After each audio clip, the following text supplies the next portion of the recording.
In F123, Spain has gone from kind of a meh circuit to one which is actually probably up there with my favourites. And that's simply due to the change of removing that chicane from the last sector.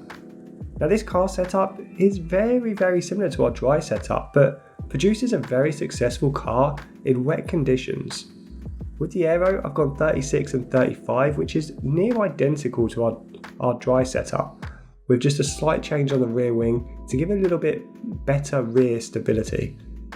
For the transmission, I've gone 50 on the on throttle, again identical to our dry setup, but I have lowered the off throttle down to 51 to get a bit more rotation at slow speed. For the suspension geometry, I've gone right on the camber, and for the toe, I've gone 0.03 and 0.18.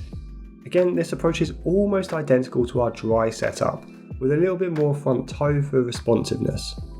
The suspension setup is where most of the changes have been made compared to our dry setup, and the majority of them are to actually soften the car to create a little bit of extra stability.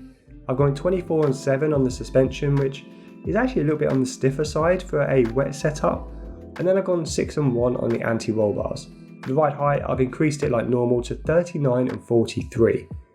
And for the brakes, go with our normal wet setup approach of 95 and 55. And for the tyre pressures, I've gone with 22.8 on the fronts and just 20.1 on both rears. And this provides a good balance between tyre wear, temperature generation, responsiveness, and great traction at slower speed. And that will round out our Spanish wet car setup for F123. Let me know in the comments below how you get on with this setup, whether you like this track, whether you like the improvements that have been made to this track compared to last year's game.